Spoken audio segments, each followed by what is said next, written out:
What do you think Paul meant by this, Christians? So Ephesians 2, 8 through 12.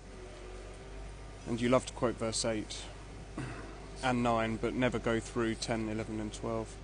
For by grace are ye saved through faith, and that not of yourselves, it is the gift of God, not of works, lest any man should boast. For we are his workmanship, created in Messiah Yeshua unto good works, which God hath before ordained that we should walk in them.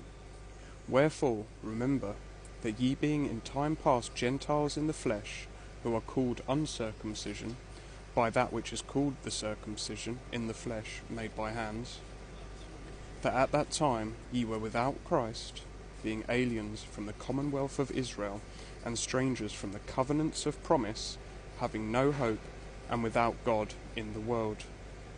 What do you think Paul means by that, Christian church? For we are his workmanship, created in Messiah Yeshua unto good works, which God hath before ordained that we should walk in them. Paul's not contradicting himself.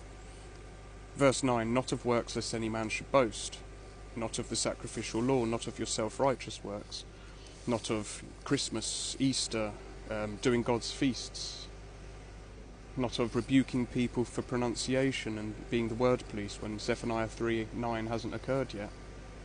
And then he goes straight into verse 10, for we are his workmanship, created in Messiah Yeshua unto good works, which God hath before ordained that we should walk in them. What are those good works that God hath before ordained? Well, Deuteronomy 6 through 8, and Leviticus 19, 15 through 18, and Genesis chapter 6 through 9. In that order, that is the Holy Covenants of Promise, Deuteronomy 6 through 8, the Royal Law, which is Leviticus 19, 15 through 18, which is to love your neighbour as yourself, and the Rainbow Covenant, eating clean. Do you still see the rainbow in the sky? Because I sure do. Therefore, the Rainbow Covenant is still in place. And you can say all you want, Jesus made all foods clean. No, he didn't. That bit's in brackets because it was added by the scribes later on. And then verse 12, what did Paul mean by this? That at that time, when you were Gentiles, you were without Messiah, being aliens from the commonwealth of Israel. The commonwealth of Israel, all 12 tribes of Israel. There is not a Gentile gate into the kingdom of heaven. If you try and enter the kingdom some other way, what does Messiah call you? A thief and a robber.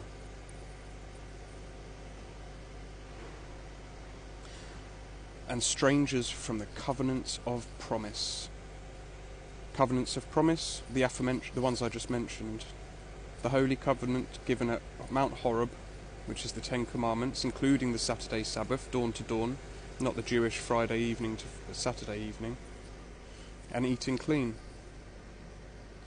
And if you don't have those covenants of promise, Paul says it himself, you have no hope, and you are without God, and you are without the Messiah. So if you don't obey those holy covenants, you do not know the Messiah, and anyone that says he does know the Messiah and keeps not the commandment is a liar, and the truth is not in them. Having no hope and without God. If you don't keep those holy covenants that Paul's talking about, then you are you're definitely going into the Great Tribulation. But if you don't repent to those holy covenants during Great Tribulation, you are going to the lake of fire. Yeah.